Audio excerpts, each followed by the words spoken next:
On a travaillé ensemble sur les racines énièmes de l'unité, c'est-à-dire sur les solutions de cette équation. On a vu qu'il y en avait n distinctes et on a vu comment les exprimer.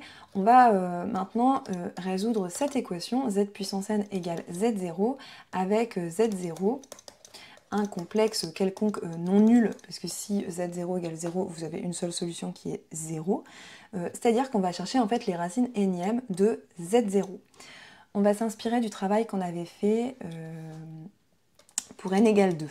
Quand on cherchait à résoudre z carré égale z0, c'est-à-dire trouver les racines carrées du nombre complexe z0, on avait vu qu'une solution évidente était de prendre, d'écrire z0 sous forme trigonométrique. Donc si je l'écris R0 exponentielle iθ0, une solution évidente c'est racine de R0 exponentielle iθ0 sur 2, puisque quand je mets ça au carré, le module est au carré, donc ça me donne R0, et l'argument est multiplié par 2, donc ça me donne bien exponentielle iθ0, c'est-à-dire Z0. On va s'inspirer de ça. Ici, une solution évidente de z puissance n égale Z0. Si j'écris Z0 comme R0 exponentielle iθ0, eh bien c'est de prendre la puissance 1 sur n de mon module, à la puissance 1 sur n, comme ça quand je vais le mettre à la puissance n, j'aurai bien R0, et de diviser l'argument, non pas par 2 ici, mais par n, pour que quand je mets ça à la puissance n, par propriété, j'obtienne bien R0 exponentielle iθ0, c'est-à-dire Z0. Donc là, j'ai une solution évidente.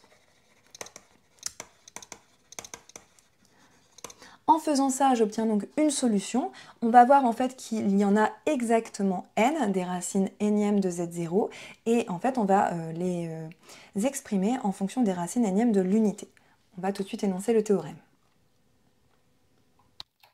Eh bien, le théorème nous dit que si je prends z0 un complexe non nul, il existe exactement n racines énièmes de z0, et que ces racines énièmes, je peux les exprimer en fonction de la forme trigonométrique de z0 et des racines énièmes de l'unité, c'est-à-dire qu'en fait, elles vont s'écrire comme la racine évidente, la racine du module, racine énième du module, exponentielle de i θ0 divisé par n, hein, c'est ce qu'on avait vu précédemment, fois oméga k, avec oméga k, racine énième de l'unité.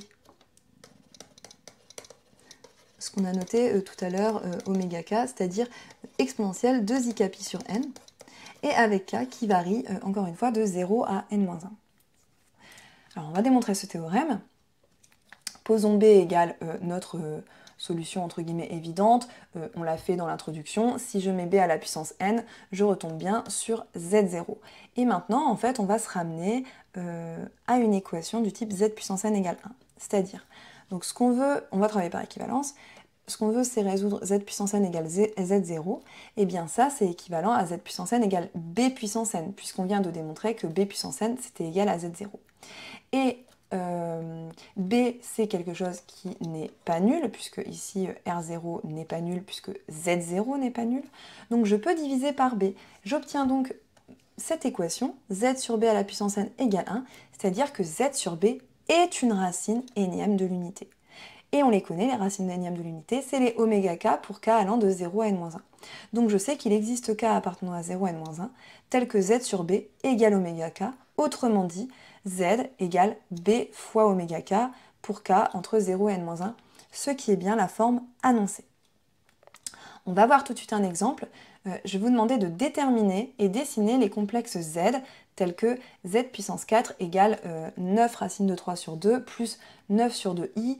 Ce nombre complexe, on va le noter z0. Alors, vous allez mettre pause dans la vidéo et on reprendra avec le corrigé. Juste ici, on a écrit le plan, on comprend ce qu'il faut faire. Premièrement, on écrit z0 sous forme trigonométrique. Deuxièmement, on trouve une racine quatrième évidente de z0 en prenant la racine quatrième du module et en divisant l'argument par 4. Et enfin, on conclut en exprimant les racines quatrièmes de z0 à l'aide des racines quatrièmes de l'unité. Donc allez-y, mettez pause dans la vidéo et on reprend tout de suite avec le corrigé. Alors, premièrement, on doit écrire le nombre complexe z0 sous forme trigo. Donc pour ça, en fait, je remarque que si je factorise par 9, j'ai 9 facteurs de racine de 3 sur 2 plus i fois 1 demi. Et en fait, ici, ce sont des valeurs remarquables. C'est le cosinus et le sinus de pi sur 6. Donc en fait, c'est 9 exponentielle i pi sur 6. Pas de difficulté là-dessus. Maintenant, une racine quatrième évidente de z0, eh bien, je prends le module à la puissance 1 quart, la racine quatrième de 9, qui est en fait racine de 3, multiplié par exponentielle de i pi sur 6 divisé par 4, c'est-à-dire exponentielle i pi sur 24. Je divise mon angle par 4. Je vais noter cette solution évidente, je vais la noter U0. Donc racine de 3 exponentielle i pi sur 24, je la note U0 juste pour simplifier après la suite. Je rappelle les racines quatrièmes de l'unité. Donc l'ensemble des racines quatrièmes de l'unité, on l'avait vu précédemment, c'est 1i moins 1 et moins i. En fait, c'est les nombres qui s'écrivent sous la forme exponentielle 2ik pi sur 4 avec k qui est entre 0 et 3. Et donc les solutions de mon équation z puissance 4 égale z0, c'est U0, U0 fois i, moins U0, moins U0 fois i.